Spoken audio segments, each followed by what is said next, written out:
Hey guys, tonight we're drifting into one of the strangest corners of maritime history. The ships that didn't sink in any storm anyone could name, didn't run aground on any charted reef, and didn't limp home with a single survivor to explain what happened. Between the 1500s and the early 1900s, naval registries and Lloyd's of London insurers logged hundreds of vessels as simply gone, no wreckage. No wind, no witnesses. Sailors filled that silence the only way people always have, with belief, curses on renamed hulls. A phantom captain doomed to sail the Cape of Good Hope forever. A sea in the mid-Atlantic that seemed to swallow ships whole without so much as a ripple. Tonight we're wandering through what the men and women who actually crewed these ships believed happened when the ocean took something back without explaining itself. Dim the lights if you can, and if you've got a fan nearby, let it hum low and steady, salty below-deck's white noise, the kind of sound that might have filled a becalmed ship's hold 300 years ago. You're warm right now, tucked in, still here. That won't be true of everyone in tonight's story. Let's ease into tonight's journey together. In November of 1717, off the coast of what is now Martinique, a French slave ship called La Concorde struck trouble it never saw coming. She wasn't wrecked by weather. She was captured, chased down and boarded by a pirate crew under a captain the world would come to know as Blackbeard. He didn't sink her. He kept her, stripped her of her original purpose, mounted 40 guns along her hull, and gave her a new name, Queen Anne's Revenge. Within a year, that renamed ship would run aground and break apart near Beaufort Inlet, North Carolina, taking whatever luck she'd been given along with her. Sailors of the age would have nodded grimly at that outcome, because renaming a ship was one of the oldest and most seriously held taboos at sea. The belief held that every vessel, from the moment her keel was laid, was entered into a kind of ledger. Some said kept by Poseidon, some said by Neptune, depending on which coast you'd shipped out from, and that ledger recorded her name. Change the name without properly settling accounts with the sea, and you'd sail under a debt nobody could see. This is the story of a superstition old enough to predate written maritime law, and stubborn enough that navies still perform its rituals today. Nobody knows exactly when sailors started believing a ship's name was binding, rather than decorative. Some maritime historians trace the root of it to the ancient world, where Greek and Roman sailors treated a vessel almost as a living thing, with its own guardian spirit, honoured at launch with wine poured over the bow and a name spoken aloud to the gods of the sea. A name given in that context wasn't a label. It was closer to a christening. The sea was told who this vessel was, and the sea and the sailors telling remembered. By the time European navies were crossing oceans in the 16th and 17th centuries, the belief had hardened into something close to law aboard ship, even without a single line of it ever appearing in an admiralty statute. A vessel's name was recorded not just on paper, but sailors insisted, on the tide itself. Rename her, the thinking went, and you hadn't updated a record, you'd created a stranger. The sea no longer recognised the hull under her keel, and a ship the sea didn't recognise was a ship the sea felt free to take. Here's the thing that made this more than idle superstition. Pirates renamed ships constantly, and pirates suffered catastrophic losses at a rate that would have terrified any actuary, if actuaries had existed yet. Piracy in the so-called Golden Age, roughly 1650 to 1730, ran almost entirely on captured vessels. A crew would take a merchant ship, strip her of her original identity, cargo manifest, home port, name painted across her stern, and relaunch her as something new. Queen Anne's Revenge was one renamed prize among dozens. The pirate Bartholomew Roberts alone is credited with capturing and often renaming more than 400 vessels across his roughly 3-year career before dying in a naval engagement off the coast of West Africa in 1722.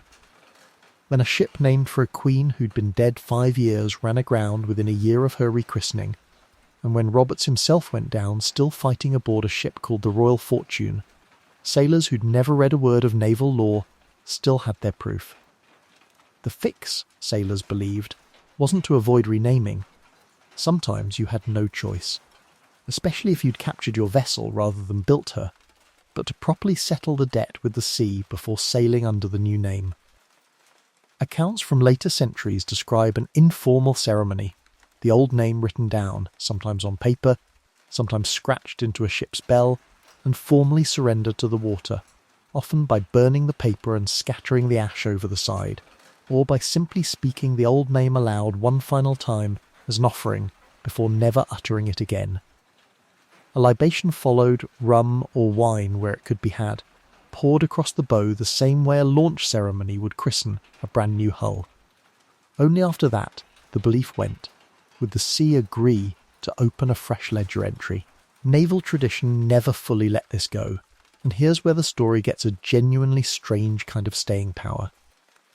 Formal denarming ceremonies are still documented practice in modern navies and among private yacht owners today, 300 years after Blackbeard renamed a French slaver. The structure is nearly identical to what 18th century sailors described.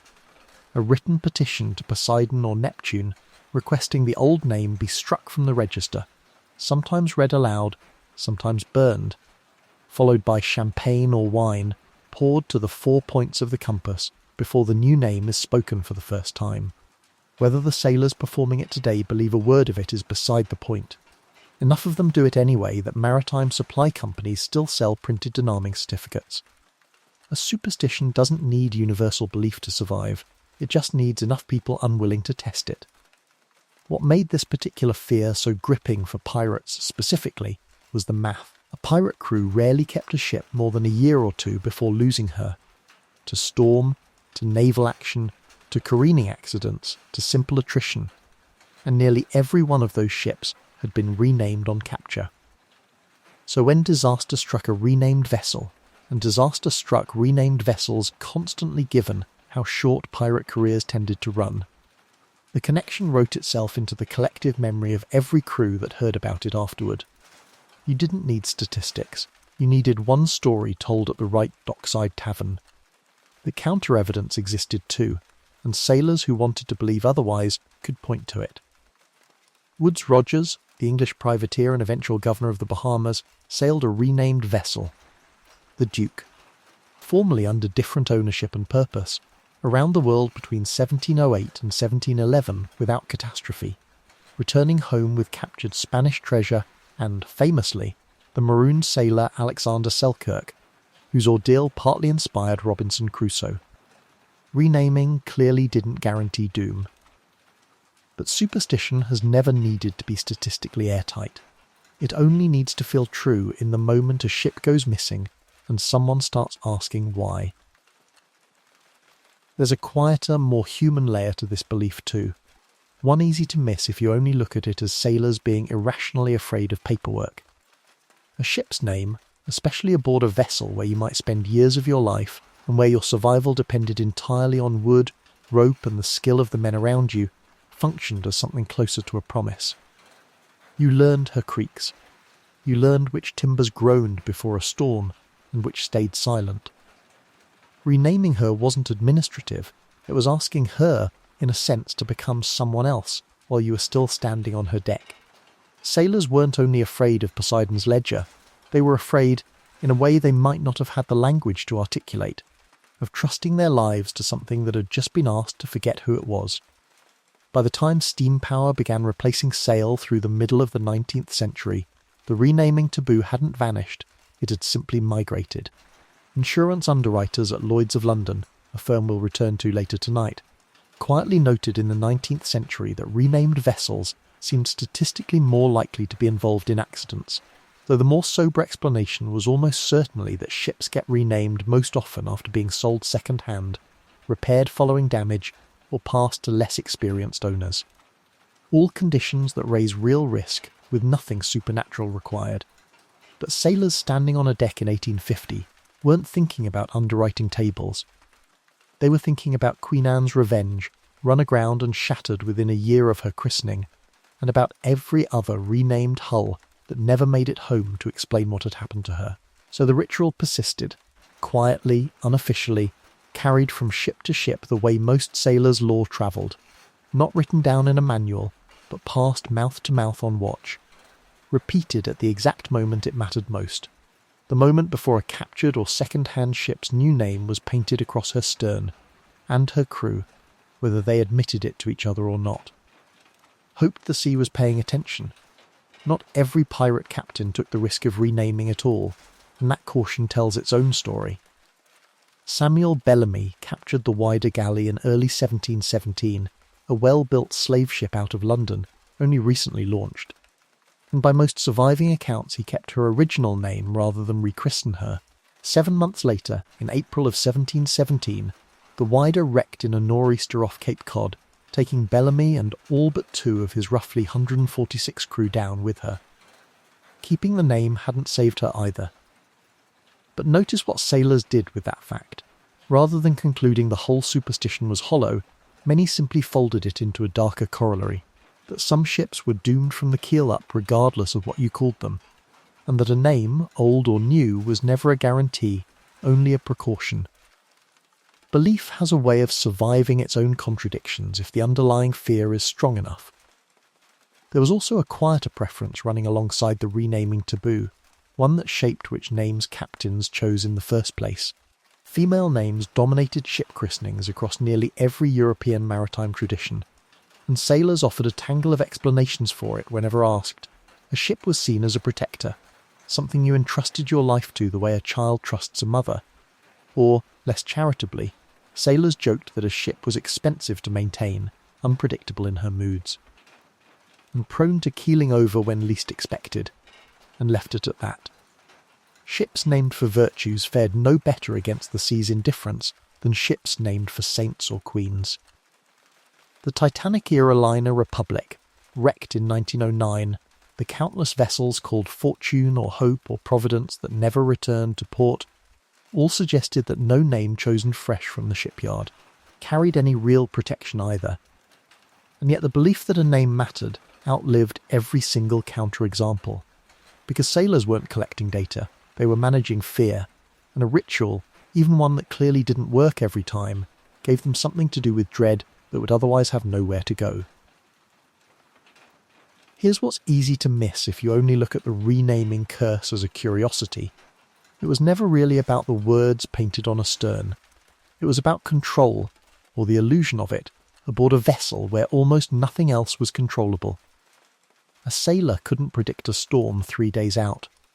He couldn't guarantee the captain's navigation was sound, or that the ship's biscuit wouldn't be crawling with weevils by the 4th month at sea, or that a fellow crewman's carelessness with a lit pipe near the powder store wouldn't end everyone's voyage at once.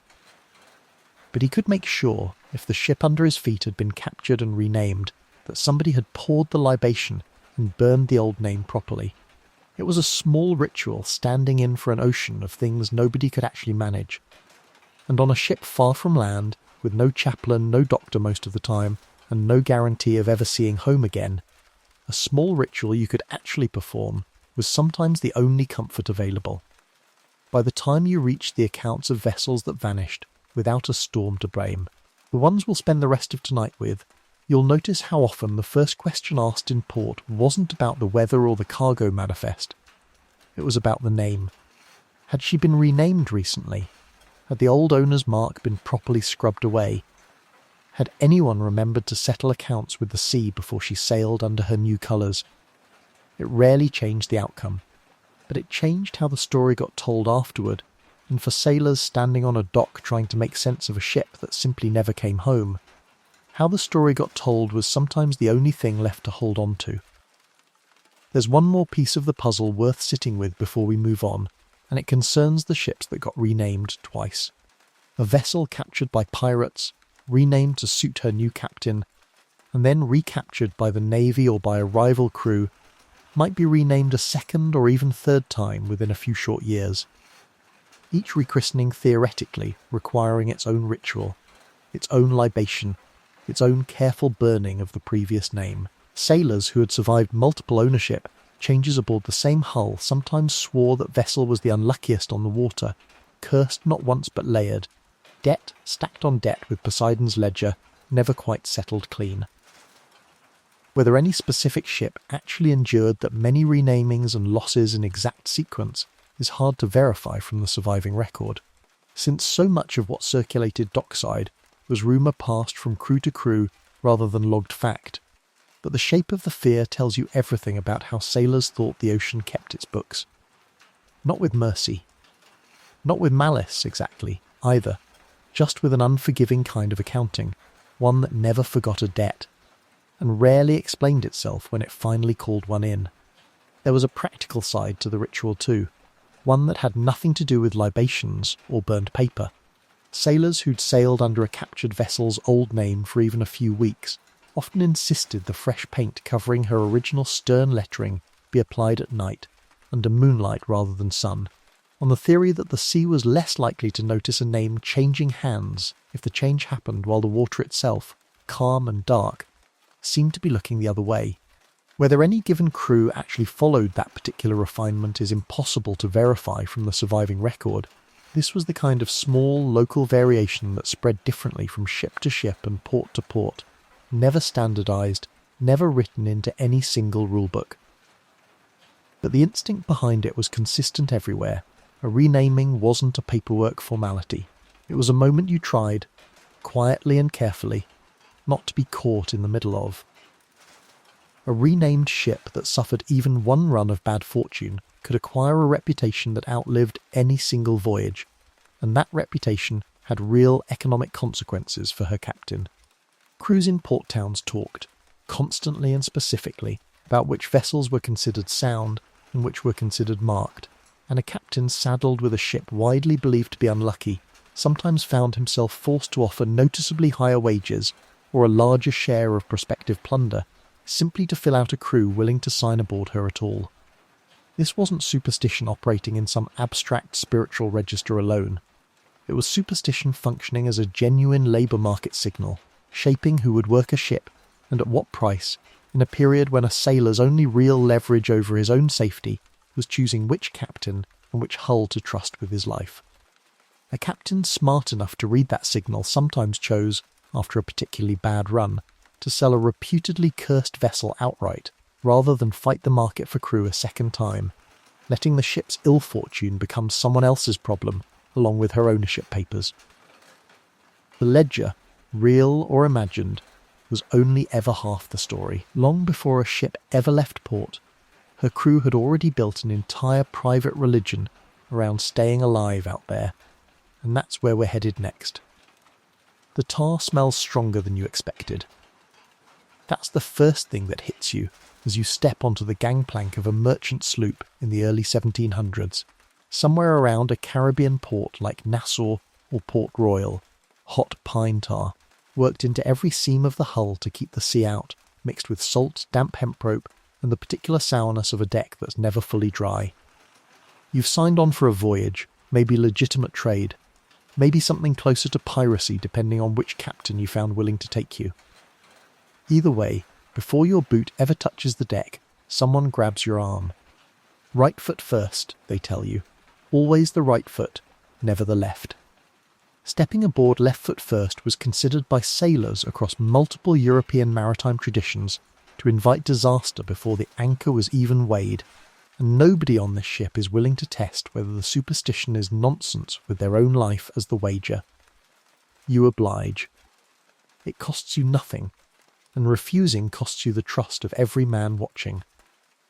Welcome to a ship where nearly every hour of the day is quietly governed by rules nobody wrote down and everybody obeys.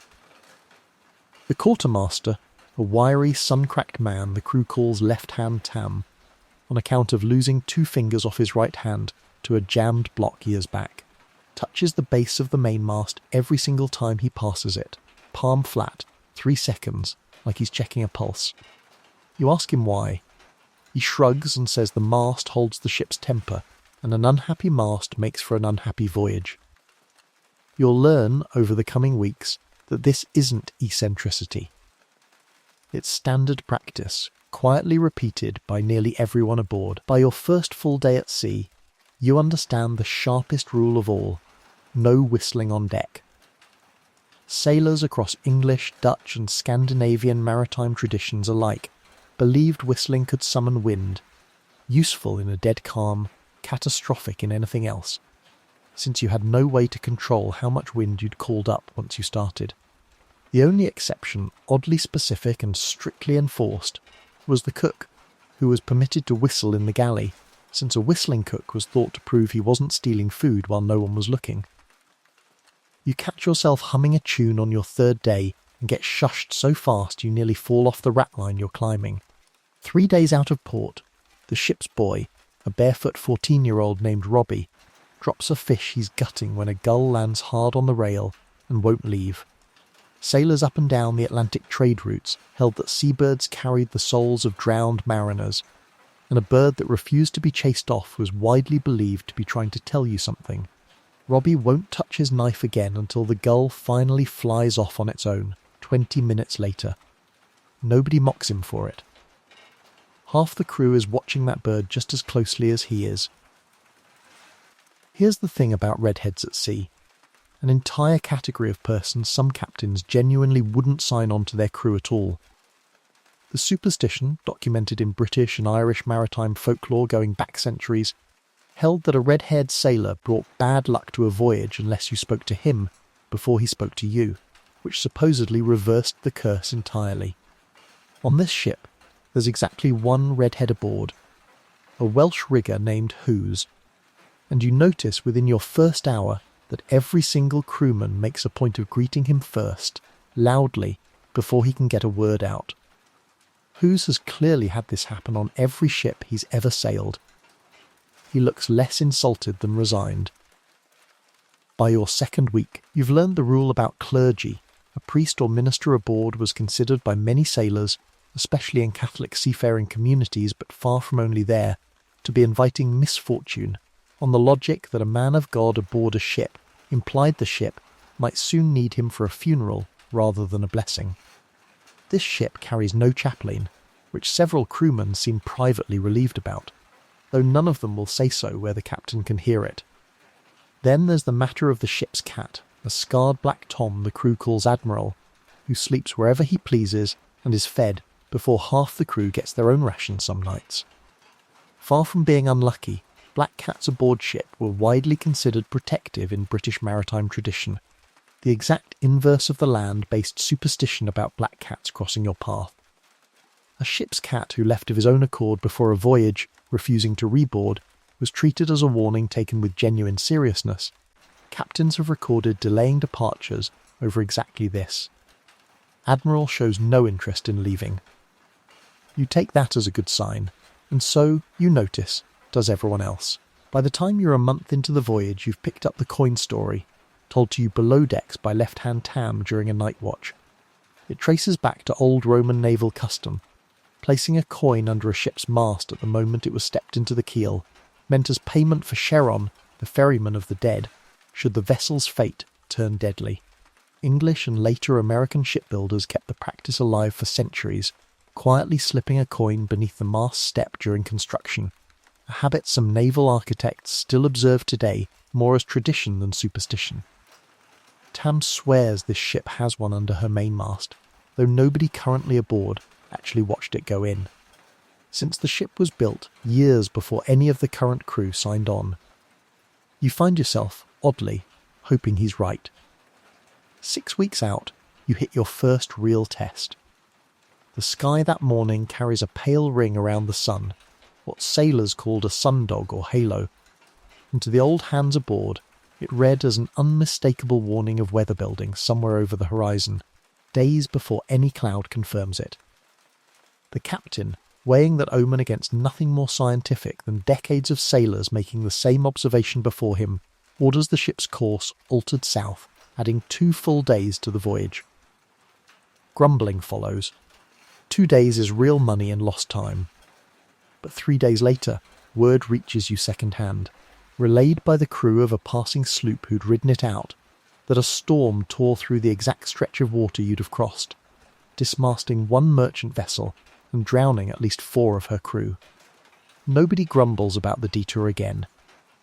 By your second month at sea, you've stopped thinking of any of this as superstition and started thinking of it the way the crew does, as maintenance, no different from checking the rigging or pumping the bilge. Left-hand Tam loses another finger in an accident with a capstan bar during a rough anchor weighing off a reef-choked stretch of coast.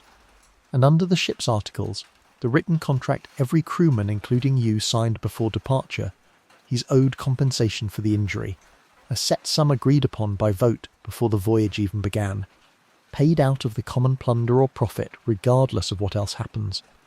It's not sentiment, it's structure. But watching the crew make sure Tam gets exactly what he's owed, no argument, no delay, tells you more about what actually held this ship together than any superstition has. What happens below decks in the deepest hours of the night watch is a different matter, and we'll come back to that before tonight is through. For now, 6 weeks and one averted storm into the voyage, you've learnt the real lesson every sailor eventually learns. None of these rituals guarantee anything. They never claimed to. What they gave you, in a world with no weather forecast, no radio, and no guarantee you'd ever see land again, was a way to feel like you were doing something about a danger you otherwise had absolutely no control over. And on the nights the sea stayed glassy calm for days at a stretch, the kind of stillness sailors trusted least of all, you'd find yourself touching the mast too, just like Tam, just to be sure. There was one fruit that could clear a hold faster than a rumour of plague, and you learn about it in your 3rd month, when a trading contact in a Caribbean port offers to load several crates of bananas as part of a cargo deal. The captain refuses outright, and half the crew looks visibly relieved. The superstition against carrying bananas aboard ship became especially entrenched among sailors working Atlantic and Caribbean trade routes through the 1700s and 1800s, and it wasn't pulled from thin air. Ships loaded with bananas had to sail unusually fast, since the fruit ripened and rotted quickly, meaning captains pushed their vessels harder and took more risks with weather and course than they otherwise would have. A real, documentable pattern behind an apparently silly fear.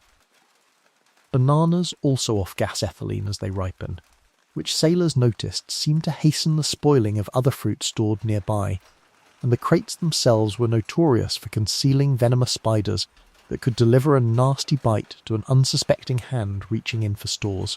Put those 3 things together across enough voyages, and bananas are bad luck stopped sounding superstitious, and started sounding like the sailors had simply noticed a real pattern and built a folk explanation around it, rather than an insurance report.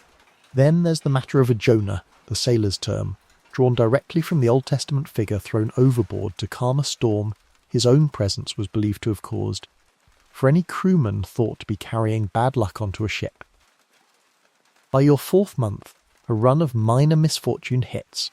A torn foresail, a case of dysentery that takes down 6 men at once, a near collision with a reef in poor visibility, and you notice the crew's eyes sliding toward a recently signed hand.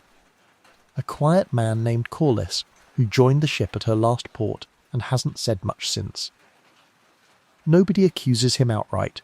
Nobody has to.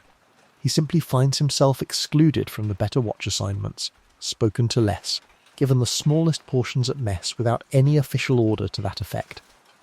Being labelled a Jonah historically could be dangerous. There are recorded incidents across the age of sail of crews growing hostile enough toward a suspected Jonah that captains had to intervene to protect the man's safety, occasionally putting him ashore at the next port simply to keep the peace aboard. This ship never goes that far. But you watch Corliss grow quieter each week. Watch him start double-checking every knot he ties as if trying to prove something, and you understand, watching him, that superstition doesn't just comfort a crew. Sometimes it turns on one of its own.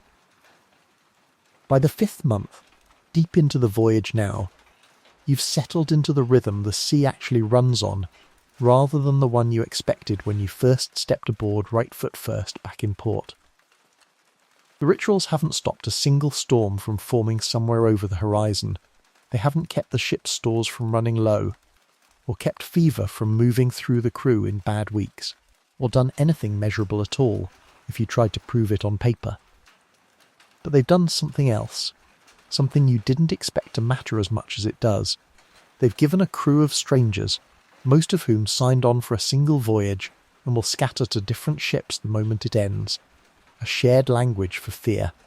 When the sea goes glassy and silent for 3 straight days with no wind to speak of, the kind of stillness every old hand aboard distrusts more than any storm, you find yourself, without quite deciding to, touching the mainmast on your way past, just to be sure, just like Tam taught you, just like nearly every sailor on nearly every ship crossing these waters for the last 300 years has done, reaching for something to hold on to in a world where the sea owed no one an explanation for anything it decided to take.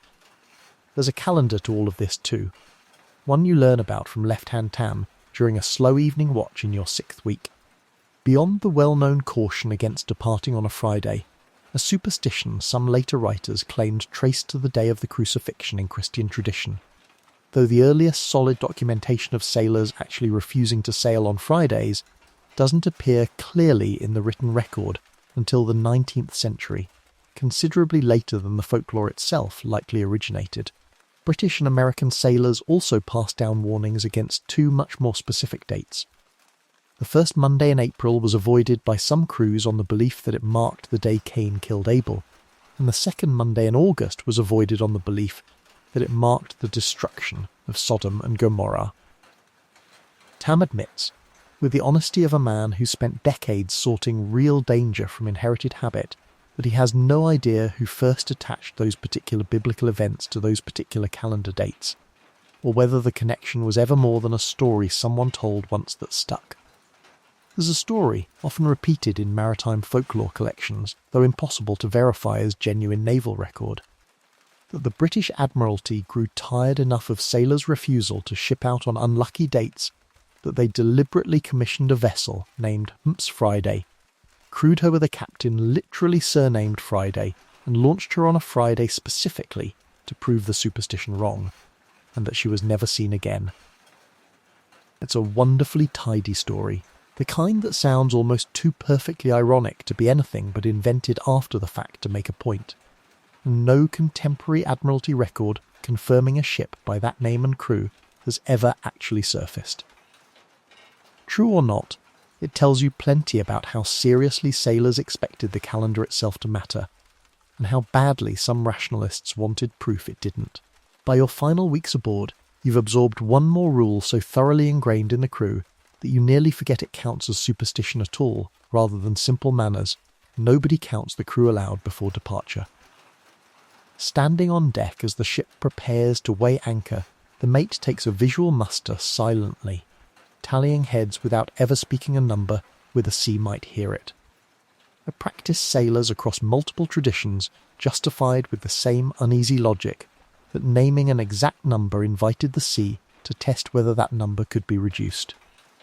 You ask Left Hand Tam once, half joking, whether he actually believes counting a crew aloud could cause a death at sea, and he gives you an answer that sticks with you for the rest of the voyage.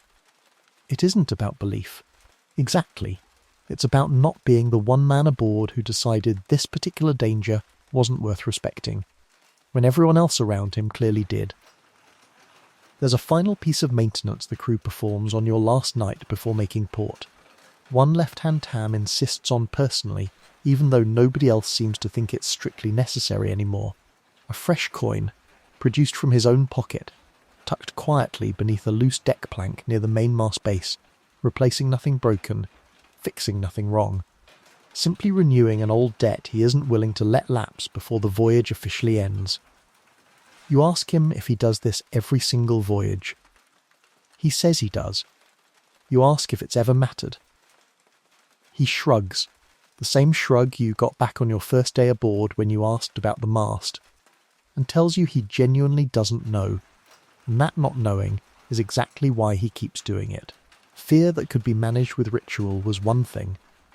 Fear of something that might already be out there on the water, sailing toward you with no crew left alive to steer it, was another matter entirely, and no story captured that second fear better than the one you're about to hear.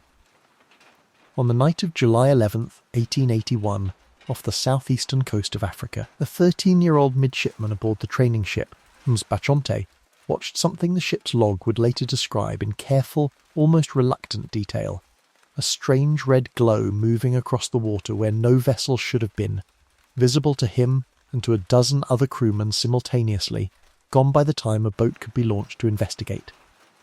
The midshipman's name was Prince George, the future King George V of the United Kingdom, and the sighting was recorded in the ship's official log, co-signed by multiple witnessing officers, not as royal fancy, but as a documented occurrence the crew genuinely believed they'd seen. What makes the story linger, and what sailors aboard the Bashante apparently couldn't stop talking about afterward, is what happened next. The young able seaman who'd first spotted the light and called it out fell from the foretopmast the following morning and died from the injury, and within days a separate crewman aboard the fleet's flagship reportedly died suddenly as well. Whether these deaths had anything to do with the sighting the night before is, of course, unknowable. But sailors have never needed causation to draw a connection. They only ever needed timing. This is the story of the Flying Dutchman, the phantom ship that became the most durable ghost story the Age of Sail ever produced.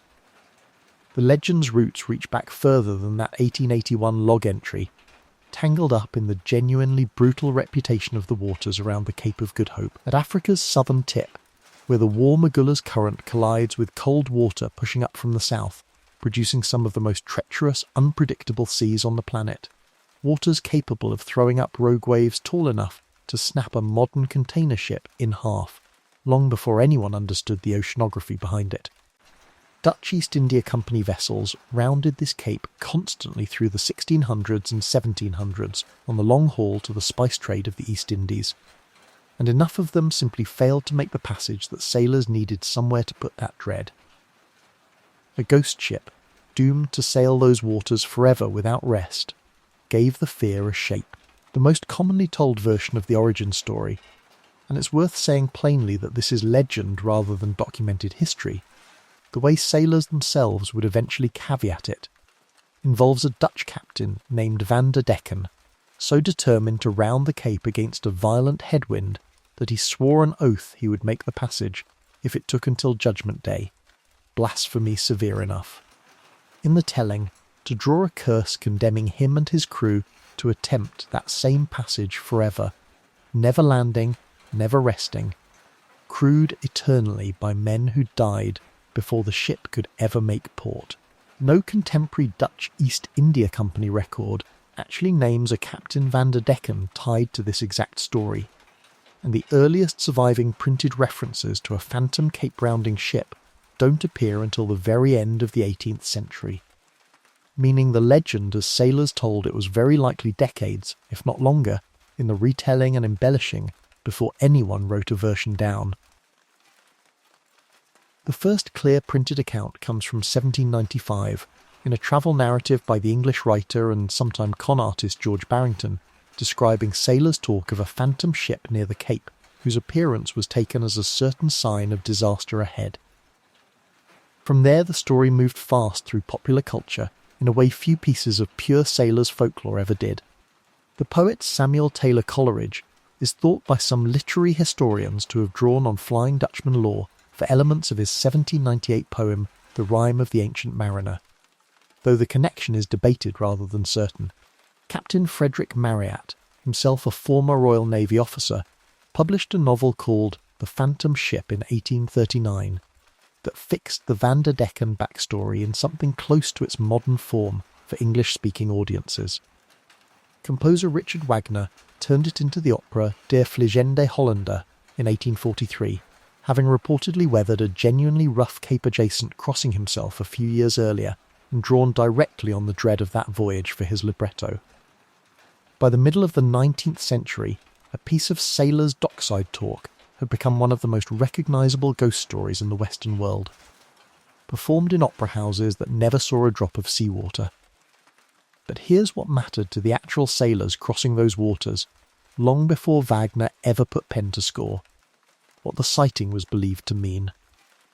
A glimpse of the Flying Dutchman, glowing faintly and impossibly on the horizon, sails sometimes described as tattered and phosphorescent, was almost universally taken as an omen of doom, not for the Phantom crew, whose fate was already sealed, but for whoever spotted them. Multiple 19th century accounts, gathered from ships' logs and sailors' letters across different fleets and nationalities, describe crews who claimed a sighting immediately followed by a death aboard their own vessel, a sudden storm, or in the most dramatic tellings, the disappearance of their own ship soon after, accounts that obviously couldn't have been recorded by the crew of a ship that actually vanished, which tells you something important about how these stories accumulate. The Flying Dutchman wasn't reported by the doomed.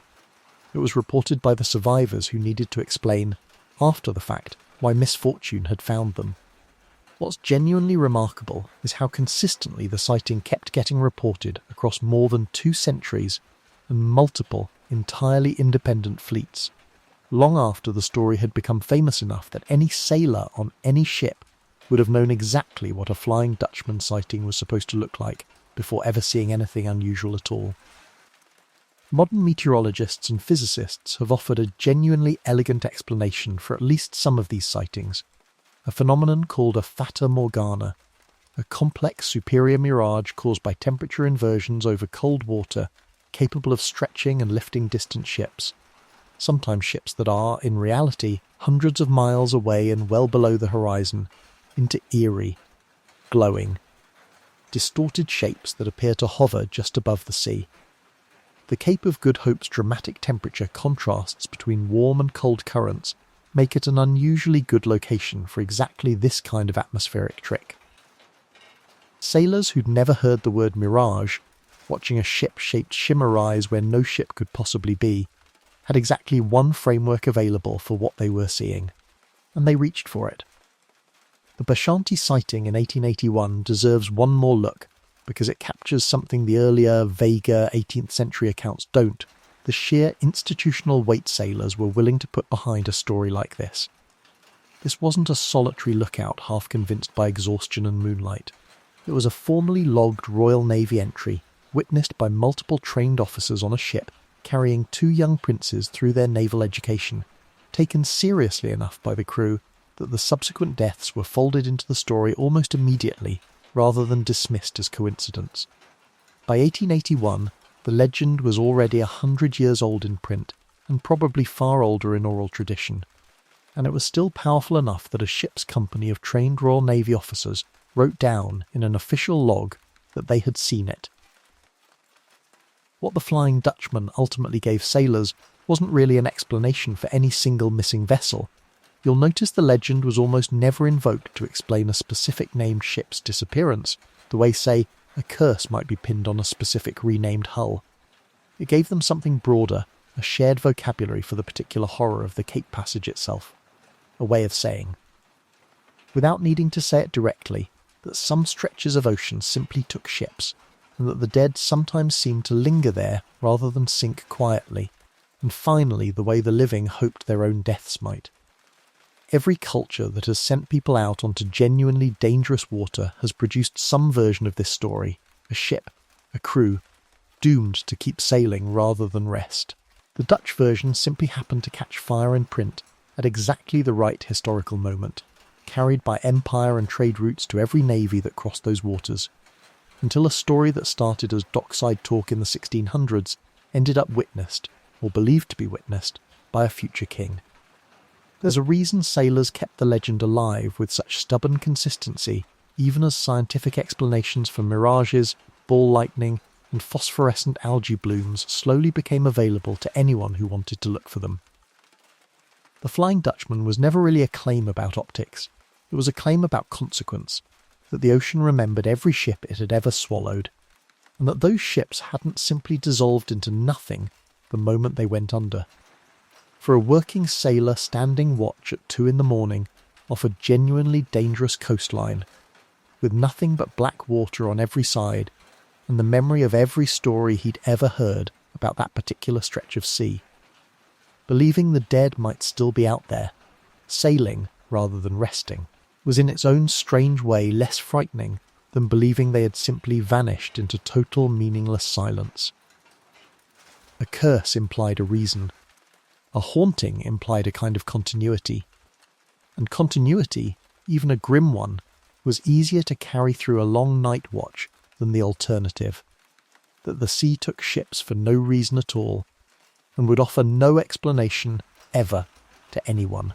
It's worth noting too that the Dutch weren't unique in producing this particular kind of story, and comparing versions across different maritime cultures tells you something about how universal the underlying fear actually was. Sailors working the coast of Chile and southern Argentina told of the Kalush, a phantom ship said to sail beneath the waves themselves, crewed by the drowned, capable of luring living sailors aboard with music and light before vanishing entirely, a legend with roots in indigenous Chilote folklore rather than European maritime tradition, but built from nearly identical raw material, an unexplained light on the water, a ship that shouldn't be there, and a story that gave shape to genuine, well-founded fear of the sea's most dangerous stretches. American sailors working the coast of Rhode Island, meanwhile, told a version of their own, the Palatine Light, tied to the wreck of an emigrant ship said to have run aground off Block Island in the 1730s, under circumstances locals blamed variously on wreckers luring her onto the rocks, or on plain nautical disaster, with a spectral burning ship reportedly still glimpsed offshore on stormy nights. Generations later, none of these stories borrowed directly from the others, as far as any folklorist has been able to establish. They arose independently, on opposite sides of the world, from sailors solving the identical problem: how do you talk about a stretch of water that has taken ships before and will take ships again, in a way that captures the dread, without simply repeating the same dry list of wrecks and drownings every time? The Cape's reputation wasn't built on legend alone, and it's worth grounding the fear in the real catalogued losses that gave the story somewhere to attach itself.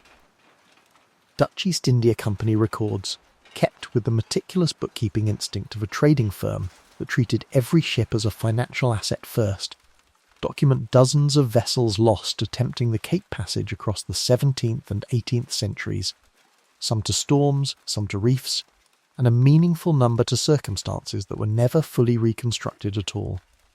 Logged simply as failed to arrive, a single well-documented disaster could feed this fear for a generation.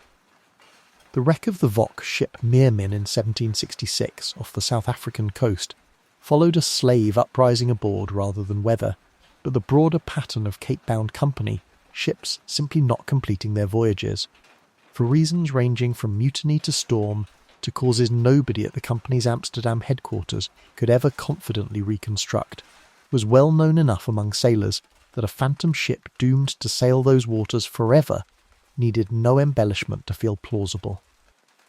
The fear came first. The story simply gave the fear a shape sailors could describe to each other without reciting an actuarial table. Captains, for their part, seem to have found the legend genuinely useful, whatever their private opinion of its literal truth. Multiple 19th century accounts describe officers deliberately invoking the Flying Dutchman as a disciplinary tool approaching the Cape specifically, tightening watch schedules and demanding extra vigilance from crews already primed to take any unusual light or shape on the horizon with total seriousness. A frightened crew, it turns out, is often a more attentive crew, and more than one captain seems to have understood that a genuinely useful superstition didn't need correcting so much as channeling, pointed toward exactly the kind of heightened caution a dangerous passage actually required. The legend proved durable enough to outlast sail entirely, which says something remarkable about how deeply it had lodged itself in maritime culture generally, rather than in any one era's technology. Oral history collections gathered from submarine crews serving in both world wars include scattered, informal accounts of sailors invoking the Flying Dutchman while describing unexplained sonar contacts or unidentified lights at sea, stories that circulated among crews the same way dockside talk once had, offered with the same mixture of half-belief and genuine unease their 18th century counterparts would have recognised instantly. These later accounts are impossible to verify as anything more than the kind of story sailors have always told each other in cramped, frightening conditions far from home, and no serious naval historian treats them as evidence the legend was literally true. But their persistence, more than 2 centuries after Barrington's first printed reference, tells you the underlying need the story answered. A way to make a genuinely dangerous, disorienting environment feel narratively coherent rather than simply and silently deadly, never actually went away. It just kept finding new hulls to attach itself to. A phantom ship crewed by the dead was one kind of dread. A very real stretch of ocean that could simply stop your ship dead in the water and never let the wind return was. For working sailors who actually had to cross it, arguably worse. The smell reaches the deck before the weed does, a low, brackish, faintly sulphurous tang riding the humid air, nothing like the clean salt smell you've grown used to over weeks at sea. You're aboard a merchant brig in the mid-19th century, somewhere in the mid-Atlantic, and the lookout calls down that the water ahead has gone strange, patched with thick golden-brown mats of floating weed stretching farther than anyone can see. You've entered the Sargasso Sea, the only sea on Earth with no coastline at all, bounded instead by ocean currents on every side, a vast, slow-turning gyre in the middle of the North Atlantic where the wind, more often than not, simply refuses to blow. Christopher Columbus's crew knew this dread first, and knew it badly. Sailing through the same waters in September of 1492, Columbus's own logs, later summarised by the chronicler Bartolomé de las Casas, describe his sailors growing increasingly alarmed at the sheer quantity of floating sargassum weeds surrounding the ships. Some of them convinced the mats were thick enough to signal shallow water or hidden reefs just beneath the surface, ready to ground the hull without warning. Columbus reportedly ordered depth soundings taken repeatedly to prove the water remained safely deep, and still the unease didn't fully lift. 350 years later, your own crew carries the exact same fear. Passed down not through any book, but through the same nervous logic every sailor before you had reached on their own, something this thick, this endless, has to be hiding something underneath it.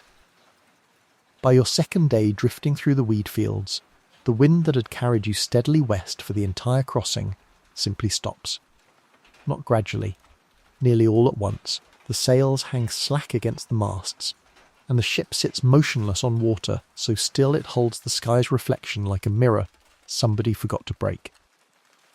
This is the thing sailors feared most about the Sargasso, more than any weed or any imagined shallow, the becalming. Before steam power, a ship with no wind had no way forward at all, and the Sargasso Sea's position. Tucked inside the slow-rotating currents of the North Atlantic gyre, made it a place where the wind that powered the entire Atlantic trade route system could simply vanish for days, occasionally weeks, at a time. The ship's carpenter, a broad, taciturn Azorian named Vasco Madeiros, who's crossed this stretch of ocean more times than anyone else aboard, doesn't seem worried yet. He tells you, working a plane across a warped deck plank with the patient rhythm of a man who's ridden out worse, that the trick to a Sargasso calm is treating it like a storm you wait out, rather than a wall you try to break through. Panicking wastes water. Rowing a full-rigged brig anywhere meaningful is a fantasy. The only real weapon against a becalming, in his telling, is patience and rationing, and he says it like a man reciting a lesson he learnt the hard way once and never forgot. By your fourth day motionless, the captain orders water rationed to 2/3 the normal daily allowance. It's a modest cut, but it's the first hard number that makes the situation feel real, rather than merely inconvenient. Standard allowances aboard sailing vessels of this era ran close to a gallon of water per man per day for drinking, cooking and washing combined, and a 2/3 ration meant real thirst by the end of most afternoons, especially with the tropical sun beating down on a deck with no wind to carry away the heat. You start understanding, in a way you hadn't before, why sailors treated a dead calm as something closer to a slow siege than simple bad luck. On the 9th day, still becalmed, the lookout spots something drifting half a mile off the port side, a low, weathered shape tangled deep in the weed, and as the ship's boat rows out to investigate, word comes back that carries through the crew like a current of its own. It's a derelict hull, wooden, badly rotted, no name legible on her stern, no sign of crew aboard living or dead, her deck fittings long since stripped by weather or scavengers or both. This wasn't unusual, exactly. The Sargasso Sea's slow, circling currents meant that any vessel abandoned or wrecked elsewhere in the North Atlantic had a real chance of eventually drifting into this same weed-choked expanse, and simply staying there, caught in a gyre with no coastline to wash it ashore. Sailors who found these derelicts almost never knew their story. No log, no crew. Sometimes not even a name. What they found instead was proof, floating right in front of them, that ships really could simply vanish out here and end up exactly where you are currently sitting, unable to move. Word of the derelict spreads through the crew by evening, relayed third-hand the way most unsettling news aboard ship travelled. Someone who rowed out telling someone on watch, who told the man next to him, until by the time it reaches you below decks, the story has already grown a phantom crew still aboard her, staring out from her rotted rail. Vasco, when you ask him about it directly, tells you the truth is almost always simpler and sadder than the version that survives the telling. Most derelicts found out here were abandoned deliberately, their crews taking to the lifeboats after storm damage elsewhere on the Atlantic, betting correctly that survival meant leaving the ship rather than riding her down. The ship becomes a ghost. The people, more often than the stories admit, actually got away. By the 15th day of the calm, real strain shows in the crew. Rations have been cut again to half the standard allowance, and 2 men have come down with what the ship's mate diagnoses, with the limited medical knowledge available, as heat exhaustion rather than anything more sinister. A proposal circulates to start jettisoning non-essential cargo, lightening the ship on the theory that a lighter hull might catch whatever faint breath of wind eventually does arrive more readily than a fully loaded one, a practice with some real basis in seamanship, though how much difference it actually makes in a true dead calm is debatable. The captain holds off for now, unwilling to sacrifice the cargo that makes the voyage worth anything at all, unless the calm drags on considerably longer. Here's what happens below decks in a prolonged calm that nobody likes to talk about afterward. The silence itself starts to work on people. No creak of wind in the rigging, no rush of water along the hull. Nothing but the occasional slap of weed against the planking, and the low murmur of a crew trying to stay calm in every sense of the word. Sailors kept awake by that particular quiet reported, across multiple first-hand accounts from the age of sail. A specific and genuinely unsettling kind of dread. Not fear of a storm, which at least announced itself and gave you something to fight, but fear of nothing happening at all, forever, with no way to make it stop. On the 20th day, the wind returns. It arrives the way Vasco told you it always does. Not gradually, but all at once. A shift in the air's pressure you feel on your skin before the sails even fill. And within the hour, the ship is properly underway again. The derelict hull and her drifting weed fields already falling behind you. The crew's relief is loud and immediate and slightly embarrassed, the way relief often is after fear that turned out, this time, not to have been fatal. You'll hear, later, second-hand, of ships that weren't so fortunate, vessels that entered the Sargasso and simply never reported their position again.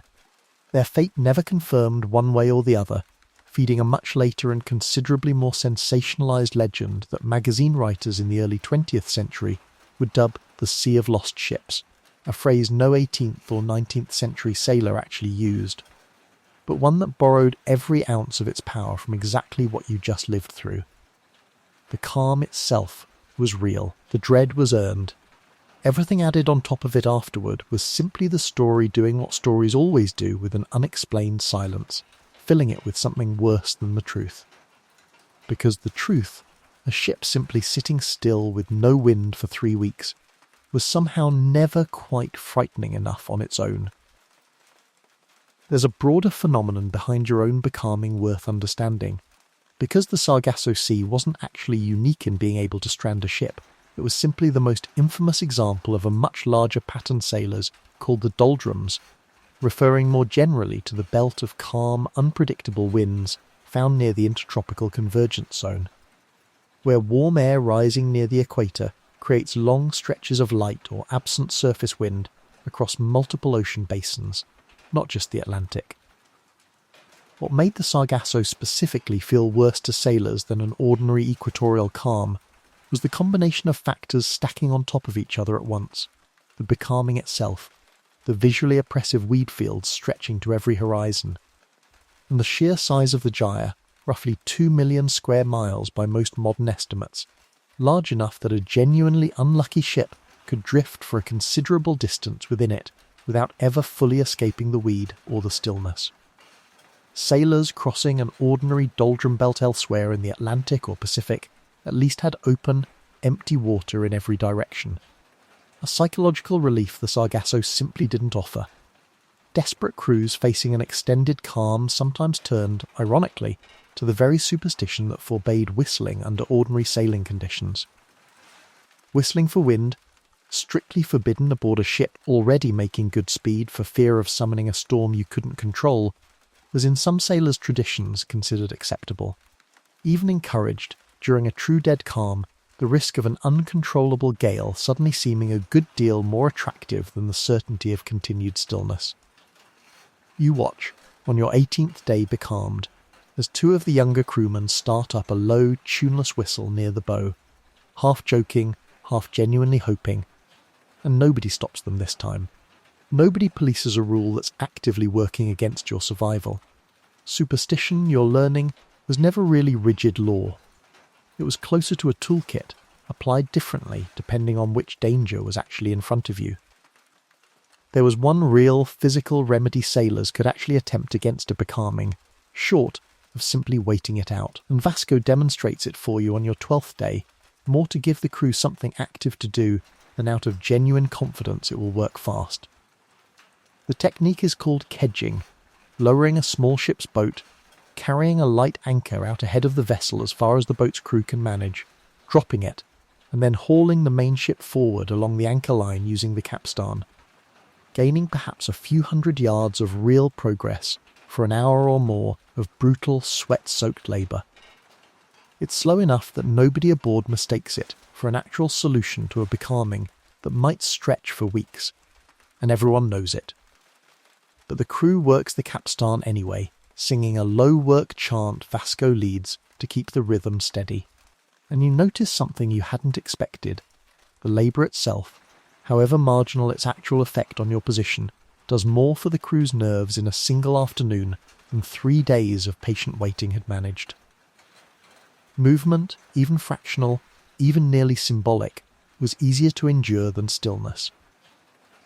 That was, in its own way, one more thing the sea taught you that no superstition ever needed to explain directly. What finally broke the Sargasso's grip on sailors' imaginations wasn't a change in belief at all, it was a change in technology. The arrival of reliable steam propulsion through the middle and later decades of the 19th century meant a ship no longer depended entirely on wind to move forward, and a stretch of ocean capable of stranding a sailing vessel for weeks became, for a coal-fired steamer, little more than an unusually weed-choked patch of water to be crossed on schedule, regardless of what the wind was or wasn't doing. Sailors who'd spent careers dreading the Sargasso's stillness lived to see younger crews cross it without a second thought. Engines thrumming steadily beneath their feet, weed parting harmlessly around a hull the wind could no longer hold hostage. The dread didn't vanish so much as become historical, something old hands still spoke of on quiet nights, half nostalgia and half genuine relief that a fear which had once genuinely threatened their lives now belonged, for the crews coming up behind them, to a different and considerably safer age of sailing. The phrase Sea of Lost Ships itself, which you'll hear repeated as though it were an old sailor's term whenever the Sargasso comes up in conversation decades from now, actually has a considerably more recent and considerably less nautical origin than most people who use it realise. It traces largely to sensationalised magazine writing from the 1920s and 1930s. Popular pulp publications that specialised in printing lurid, loosely sourced tales of maritime mystery for a reading public with no direct experience of the sea at all, followed decades later by a 1964 book that helped popularise the related and even more famous term Bermuda Triangle, bundling the Sargasso together with a much wider, more geographically vague swath of ocean, and a long list of supposedly inexplicable disappearances, many of which had far more mundane explanations once investigated properly. None of this later mythologizing changes what you actually lived through on your own becalmed voyage, the real becalming, the real derelict hull, The real 20 days of dwindling water rations were genuine hardships with genuine historical grounding. But it's worth knowing, sailing home years later and hearing landsmen repeat the phrase back to you as though it were centuries old, that the version of the story that eventually became famous owed at least as much to 20th century magazine writers chasing readers as it did to anything you and your crewmates actually experienced out there in the weed. There's one more detail about the Sargasso worth carrying with you before the wind returns and the weed falls behind, a detail that has nothing to do with fear at all.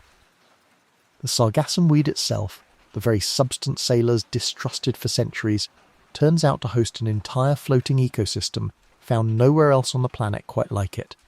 Crabs, shrimp, and a small, remarkably camouflaged fish called the Sargassum fish, all living their entire lives within these drifting mats rather than anywhere near a seafloor, an entire community of creatures built around exactly the thing generations of frightened sailors could only see as a hazard. Naturalists studying the Sargasso centuries after your own voyage would come to recognise it not as a graveyard for ships at all, but as one of the ocean's genuinely unique nurseries, a floating habitat unlike any other stretch of open water in the world. The dread was real. The danger, in its own patient way, was real too. But so, quietly, beneath all of it, was something closer to wonder. A whole hidden world drifting along in the exact weed sailors spent 3 centuries fearing might be the last thing they ever saw. Not every ship that seemed to vanish stayed gone, though. Some came back, found, sailing, intact, with everyone aboard simply missing, and no calm, no curse, no storm anyone could point to in order to explain where they'd gone. On the afternoon of December 4th, 1872, First Mate Oliver Devoe climbed aboard a ship that had no business sailing itself, roughly 400 miles east of the Azores. His own vessel, the Dei Gratia, had spotted her drifting under partial, badly set sail, yawing erratically with no hand visibly at the wheel. And after hailing her repeatedly and getting no answer, Devoe took a small boarding party across.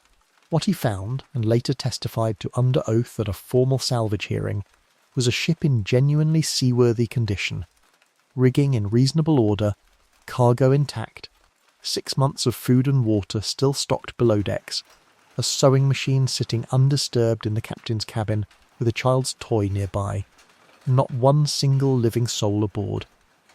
The ship's only boat, a small yawl normally lashed to the deck, was gone. So was her crew. 10 people, including a 2-year-old girl, had vanished from a ship that showed no sign of storm damage, fire, mutiny, or violence of any kind. This is the story of the Mary Celeste, the single most famous unexplained maritime disappearance in recorded history, and a case sailors would spend the next century and a half arguing over without ever fully agreeing on an answer. The Mary Celeste had left New York Harbour on November 7, 1872, bound for Genoa, Italy, under the command of Captain Benjamin Spooner Briggs, a respected and experienced 37-year-old sailor from a well-known Massachusetts seafaring family. Briggs had brought his wife Sarah and their young daughter Sophia aboard for the voyage, a common enough practice for a captain's family in this era. Along with a crew of 7, a mix of American and German sailors, all described in surviving records as competent and experienced, nobody's first voyage, nobody a known troublemaker. The ship carried a cargo that would turn out to matter enormously to every theory that followed. 1,701 barrels of denatured alcohol, industrial grade rather than drinkable, intended for fortifying wine in Italy. The last confirmed entry in the ship's log, recovered by Devoe's boarding party, was dated November 25th, 10 days before the Dei Gratia found her, placing the Mary Celeste near Santa Maria Island in the Azores, meaning that whatever happened aboard this ship happened sometime during those 10 missing days, while she continued sailing, apparently on her own, a further several hundred miles east before anyone crossed paths with her again. There was no sign in the log of distress, no half-finished emergency entry, nothing suggesting the crew knew catastrophe was imminent when Briggs made his final routine notation. What Devoe and his boarding party actually documented aboard the ship under oath at the salvage hearing that followed in Gibraltar. Matters more than almost any detail that got added to the story later. Roughly 3.5 feet of water sat in the ship's hold, a notable amount, but well within what her pumps could have managed, and nowhere near enough to genuinely threaten the vessel. The main hatch cover was found off and lying on the deck nearby.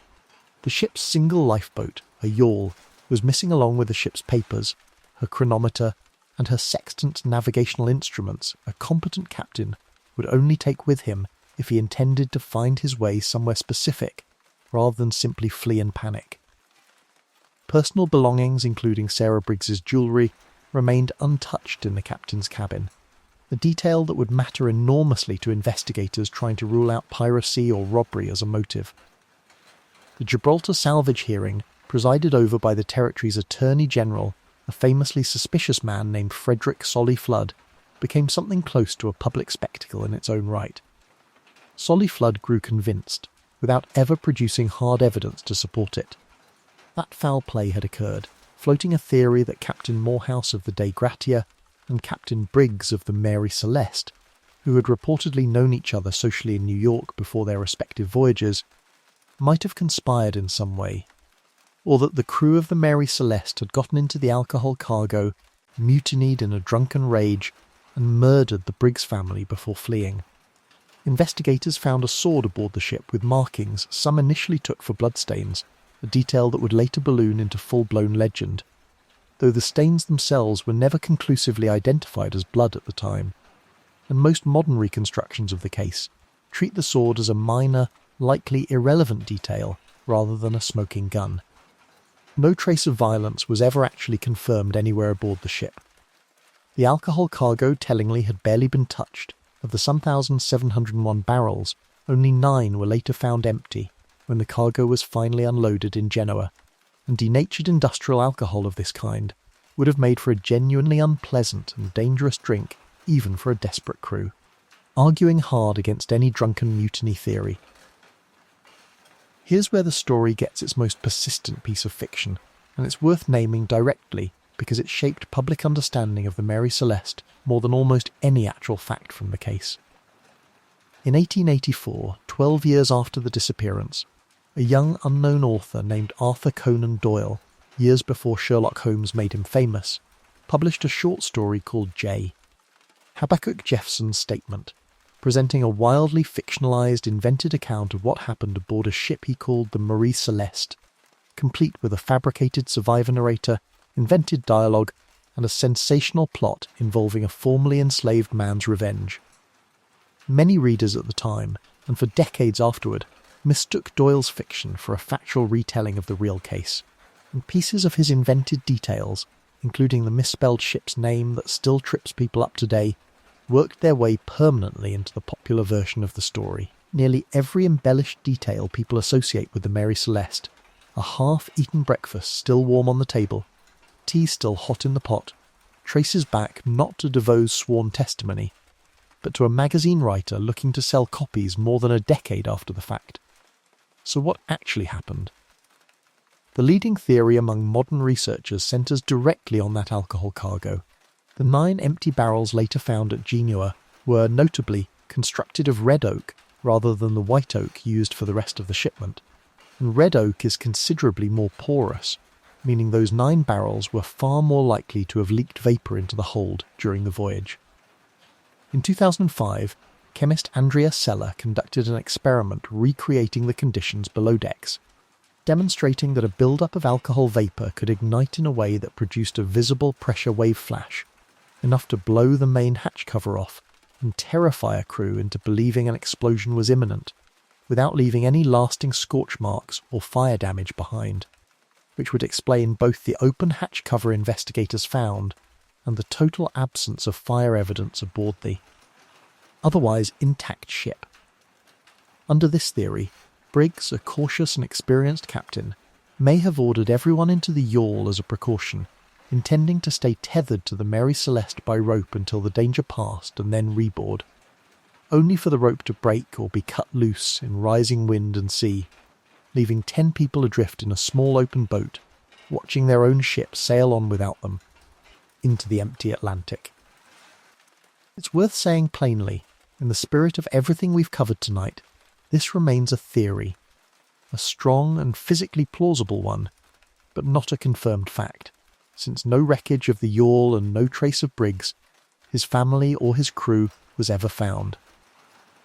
Other explanations have been proposed over the decades: a rogue wave or waterspout, seizure by pirates who then abandoned the ship for unknown reasons, even in the most sensational tellings, a sea monster, though that particular theory owes far more to 19th century imagination than to any evidence recovered aboard. What's not in serious dispute is what didn't happen. No mutiny, no robbery, no obvious act of violence. 10 people simply left a functioning ship, deliberately enough to take navigational instruments with them, and were never seen again. The Mary Celeste herself sailed on for another 13 years under a string of different owners, each of whom seemed to inherit some version of her reputation along with her hull. Sailors reportedly grew reluctant to crew her, and she changed hands unusually often even by the standards of the merchant trade. Her end, when it finally came, was almost darkly fitting. In 1885, her final captain, a man named Gilman Parker, deliberately wrecked her on a reef off the coast of Haiti in a clumsy attempt at insurance fraud, a scheme so badly executed that Parker was caught, tried, and disgraced, though a hung jury spared him a criminal conviction. A ship that had already survived one genuine unexplained mystery ended her career at the centre of a much smaller and far more ordinary human crime. It's the kind of ending that would feel almost too neat if it weren't so thoroughly documented. The most famous ghost ship in maritime history, finally destroyed not by curse or vapour or vengeful sea, but by a captain trying to cheat an insurance company and getting caught doing it. The salvage payout itself deserves a closer look, because it fed suspicion for decades afterward in a way that pure mystery alone might not have. Under standard maritime salvage law, a crew that recovers an abandoned vessel and brings her safely to port is entitled to a meaningful share of her value as reward for the risk and effort involved, often a substantial percentage, sometimes as much as half. Attorney General Solly Flood, still convinced some form of conspiracy or wrongdoing lay behind the Mary Celeste's abandonment, fought to minimise the payout awarded to DeVoe and the crew of the Dei Gratia, and the sum they eventually received, roughly 1/5 of the ship and cargo's assessed value, struck many observers at the time, and plenty of maritime historians since, as unusually low given the condition in which they'd found and preserved a fully intact vessel and her cargo. That reduced payout, rather than settling the case, arguably deepened the mystery in the public imagination. If the salvors had done nothing wrong, why treat them as though they had? It's worth sitting too with what the Briggs family actually meant to the crew that found them missing, because it's easy for a story this famous to flatten into pure puzzle and lose the people at its centre. Sarah Briggs was an accomplished amateur musician who had brought her small reed organ aboard for the voyage, alongside sewing projects and a scrapbook of clippings. Ordinary domestic objects a young mother travelling with her toddler daughter would naturally bring to fill long weeks at sea. Sophia, not yet 3 years old, had her own small set of belongings found undisturbed in the cabin. DeVoe's sworn testimony describing that untouched cabin, a mother's half-finished needlework, a child's things exactly where they'd been left, did more than any legal argument to convince most investigators that whatever happened aboard the Mary Celeste, it happened suddenly enough and calmly enough in its immediate aftermath that nobody paused to gather even the smallest keepsake before leaving. That detail alone argues powerfully against a slow, violent mutiny, and just as powerfully for some sudden. Shared terror serious enough that an experienced, level-headed captain judged an open boat in mid-Atlantic the safer of two bad options.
bleib ruhig. Hier kommt keiner. Meine Schwester hat mir getextet, 17 Minuten, bevor ich zum Altar gehen sollte. Um 13:43 Uhr fiel mir der Brautstrauß auf den Boden. Nicht, weil ich ihn fallen ließ, meine Hände haben einfach aufgehört zu funktionieren. Weil die Nachricht meiner Schwester immer noch auf dem Display stand und mein Kopf sie immer wieder las, so wie man etwas nochmal liest, wenn die einzelnen Wörter Sinn ergeben, aber zusammen einfach nicht. Bleib ruhig. Hier kommt keiner. Verlobungsessen. Meine Knie machten irgendwas Komisches und der Strauß fiel mir einfach aus den Händen und landete auf dem Boden der Brautsuite in Asheville mit einem Geräusch wie ein kleiner, stiller Tod. 17 Minuten. Sie hatte es geschickt, 17 Minuten, bevor ich den Gang runtergehen sollte. Elise fing mich auf, bevor ich mich selbst fangen konnte. Ihre Hände an meinen Armen, ihre Stimme, die meinen Namen sagte. Grace. Grace. Schau mich an. Und ich habe sie angeschaut, aber ich habe sie nicht wirklich gesehen, weil ich immer noch die Nachricht vor Augen hatte. Immer noch dieses Bleib ruhig am Anfang. Das war das, was am längsten hängen blieb. Nicht die Grausamkeit der Nachricht an sich, diese beiläufige Grausamkeit, diese Annahme, dass ich selbst meine Reaktion darauf regeln sollte, bei meiner eigenen Hochzeit im Stich gelassen zu werden. Bleib ruhig, als wäre ich das Problem. Dann kam Mamas E-Mail. Ich kenne den genauen Zeitpunkt, weil ich sie später als Screenshot gesichert habe. So, wie man Dinge dokumentiert, wenn irgendwo tief drin, ganz kühl und klar wird, das hier wird noch wichtig sein. 13:44 Uhr. Betreff: heute. 4 Sätze im Text. Der 4. war der entscheidende. Du kommst auch allein klar, Grace. Chloes Abend ist wichtig. Allein. Sie hat das Wort allein benutzt. Bei meiner Hochzeit. Elise las über meine Schulter mit und ich spürte, wie sie komplett erstarrte. Sie kennt mich seit 11 Jahren. Sie ist der Typ Mensch, der Stille mit Worten füllt, weil Stille sie nervös macht. Aber jetzt sagte sie 8 Sekunden lang gar nichts. Und das ist lang, wenn jemand wie Elise Stille von Natur aus nicht aushält. Dann sagte sie ganz leise, oh, Grace. Und irgendwas an der Art, wie sie das sagte, nicht überrascht, nicht dramatisch, einfach nur erschöpft, mit gebrochenem Herzen, riss etwas in mir auf, das ich sofort wieder zugemacht habe. Ich würde mir nicht 17 Minuten vor der Zeremonie das Make-up wegheulen. Daniel klopfte zweimal und kam rein, so wie Daniel eben ist. Er klopft und tritt gleichzeitig ein, weil er einfach darauf vertraut, dass die Welt für ihn Platz macht. Er trug seinen Anzug, weißes Hemd, noch keine Krawatte, genau wie an dem Morgen, als wir nach Portland gefahren sind, unserem ersten richtigen Trip zusammen, und er so aufgeregt war, dass er da auch die Krawatte vergessen hat. Er sah mein Gesicht und sein Kiefer wurde hart. Ich gab ihm das Handy, ohne was zu sagen. Er las Chloes Nachricht. Er las Mamas E-Mail. Er scrollte durch den Familienchat. Aarons, sei nicht dramatisch. Die Lach-Emojis, die Chloe geschickt hatte, als ich ihnen meine 7 Worte zurückschrieb. Meine Mutter, das besprechen wir nach deiner kleinen Zeremonie. Kleine Zeremonie. Er hat lange nichts gesagt, weil, was soll man da auch sagen? Welche Worte gibt es für das ganz konkrete Erlebnis, in einer gemieteten Brautsuite im Hochzeitskleid zu stehen und zuzusehen, wie dein Mann den Beweis liest, dass die Menschen, die dich bedingungslos lieben sollten, in Wahrheit Bedingungen haben? Er gab mir das Handy zurück. Er sah mich an. Willst du das hier durchziehen? Genau das hat er gefragt. Nicht, geht's dir gut? Nicht, ich kann das nicht glauben. Nur die eine Frage, die wirklich zählte. Ja, sagte ich.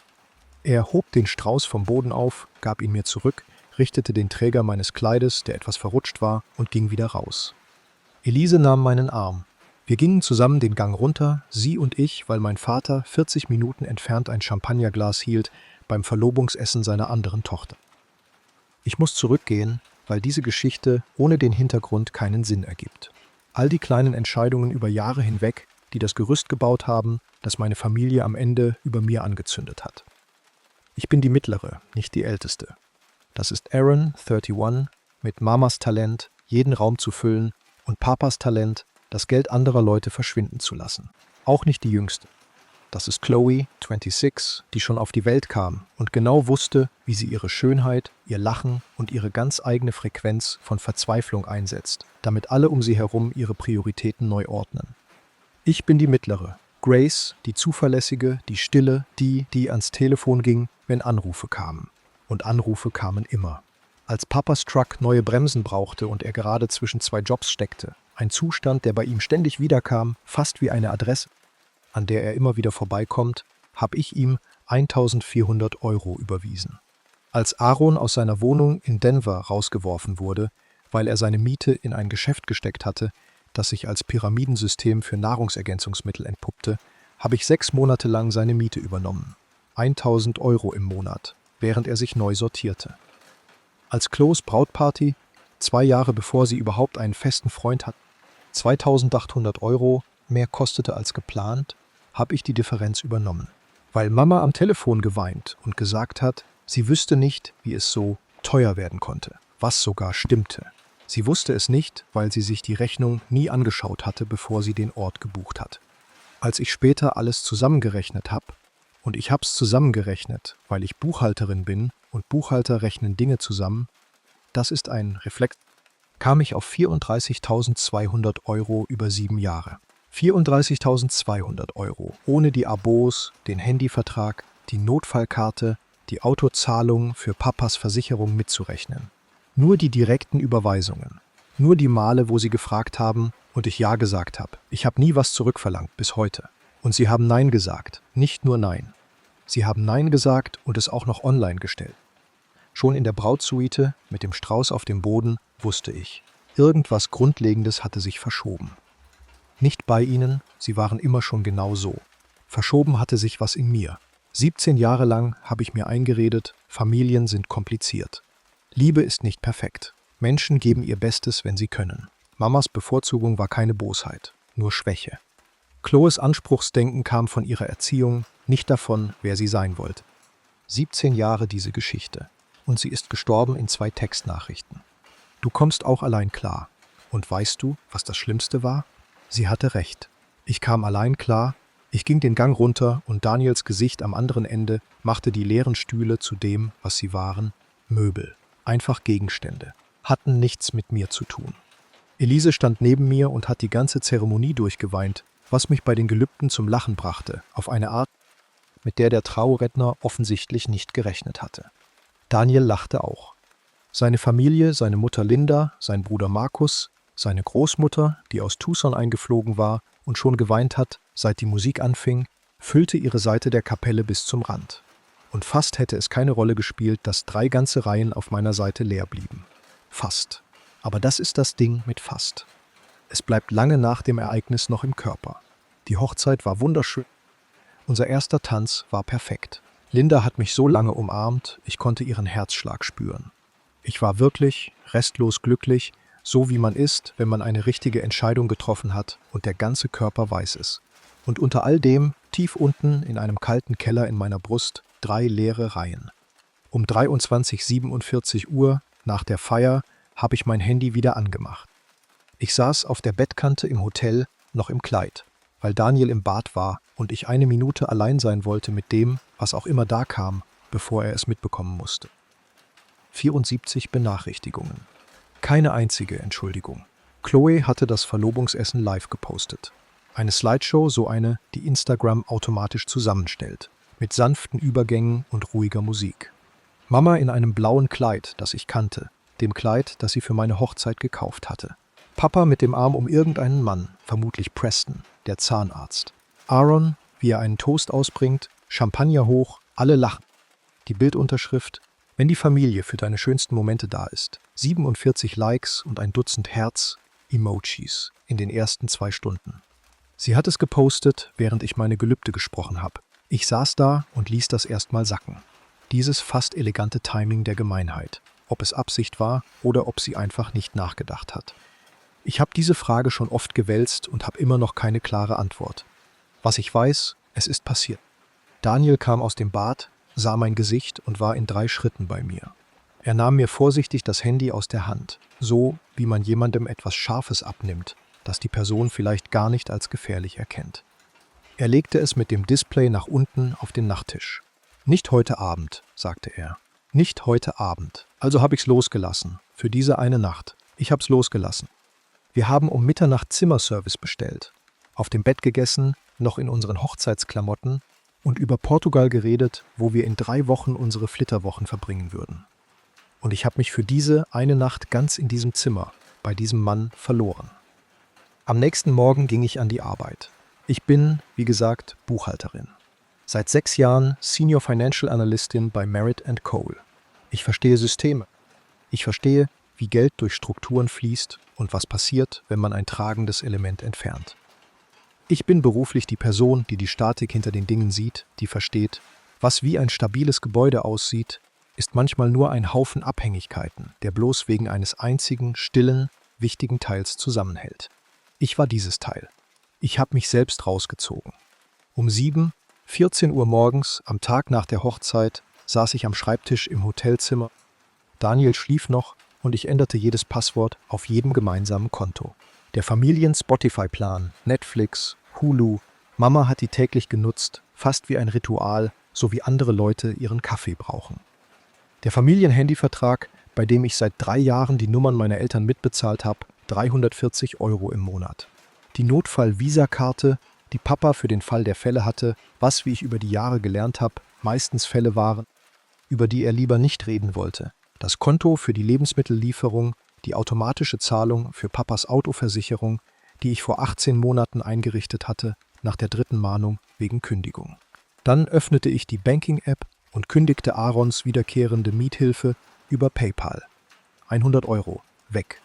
Dann die Einzahlung, die ich seit 14 Monaten gemacht habe, 200 € im Monat auf ein Sparkonto, das Mama mir aufgeredet hat, für Chloes irgendwann mal anstehende Hochzeit. Bevor Chloe überhaupt einen Freund hatte, bevor es Preston, den Zahnarzt, überhaupt gab. Mama hatte gesagt, Chloe träumt groß und das wollen wir unterstützen. Und ich habe Ja gesagt, weil ich immer Ja gesagt habe. 12.800 € angespart, weg. Ich habe eine E-Mail geschrieben. Hat 11 Minuten gedauert, was ziemlich lange ist für sowas Kurzes. Ich wollte, dass sie präzise ist. Keine Emotionen, keine Vorwürfe, nur Fakten. Ein Memo. Die Art Sprache, die ich auch bei der Arbeit benutze, wenn ich Zahlen präsentiere, die für sich selbst sprechen. Ab sofort stelle ich jede finanzielle Unterstützung, jeden Kontozugriff und jeden geteilten Dienst ein. Das betrifft den Handyvertrag, die Streamingkonten, die Notfall-Visa-Karte, die Lebensmittellieferung, die Autoversicherung, die Daueraufträge, Aarons Miethilfe und die Einzahlungen für Chloe. Ich stehe für finanzielle Notfälle nicht mehr zur Verfügung. Bitte regelt das ab jetzt selbst. Geschickt an 6 Adressen. Meine Mutter, meinen Vater, Aaron, Chloe und, das war Absicht, Mamas Schwester Rebecca und Papas Bruder Thomas. 2 Zeugen, nicht wegen des Dramas, wegen der Dokumentation. Mama rief um 7:31 Uhr an. Ich sah vom anderen Ende des Zimmers zu, wie es klingelte und nahm nicht ab. Innerhalb von 48 Stunden lief alles genauso ab, wie ich es erwartet hatte. Ich habe diese Familie schließlich 32 Jahre lang beobachtet und kenne die Abfolge. Ich will hier präzise sein, weil das wichtig ist. Nichts, was danach kam, hat mich überrascht. Ich hatte mir im Kopf ein Modell gebaut, so wie ich das beruflich mit Finanzmodellen mache, und die echten Ereignisse trafen die Prognose fast exakt.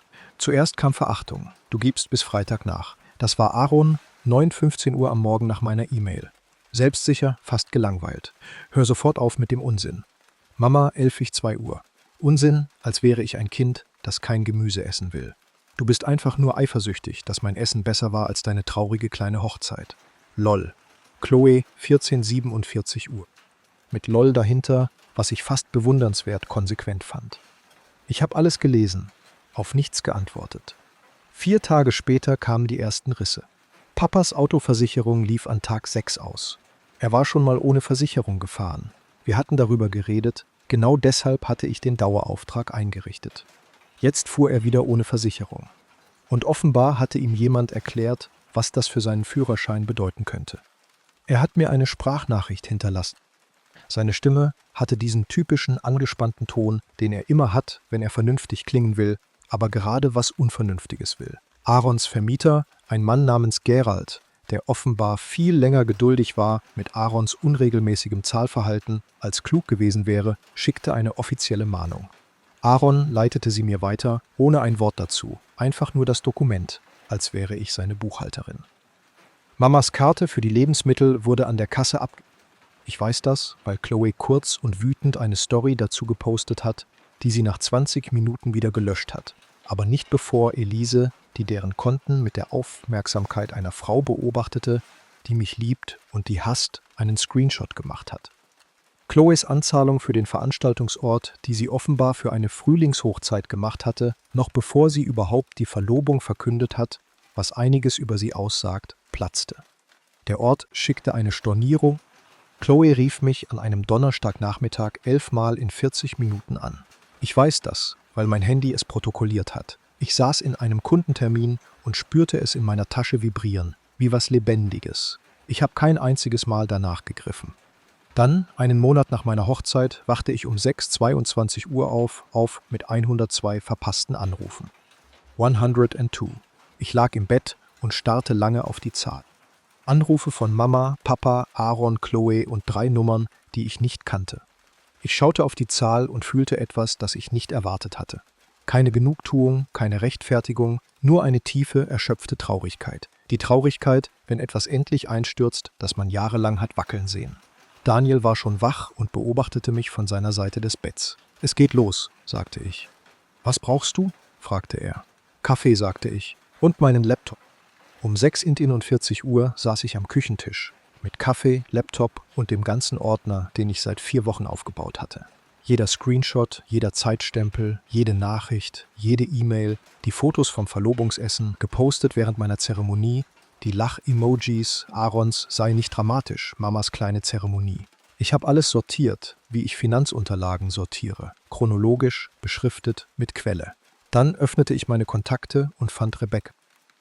Mamas ältere Schwester hatte mich im letzten Monat schon 2-mal angerufen. Ich war nicht drangegangen, weil ich noch nicht bereit war. Jetzt war ich es. Sie ging beim 2. Klingeln ran. »Grace«, sagte sie, und ihre Stimme klang, als hätte sie schon lange was mit sich rumgetragen und wäre erleichtert, es endlich loszuwerden. »Ich habe mir Sorgen um dich gemacht. Euch wurde gesagt, die Hochzeit sei verschoben worden«, sagte ich. »Keine Frage.« Eine Pause. Kurz und scharf. »Deine Mutter hat gesagt, sie hat gesagt, Daniels Familie hätte Probleme gehabt, der Ort hätte Probleme gemacht. Dass du nicht wolltest, dass sich die Gäste verpflichtet fühlen, neu zu buchen. Mir fiel der Boden unter den Füßen weg. Sie hatten meine Hochzeit nicht einfach nur verpasst. Sie hatten allen erzählt, sie würde gar nicht stattfinden.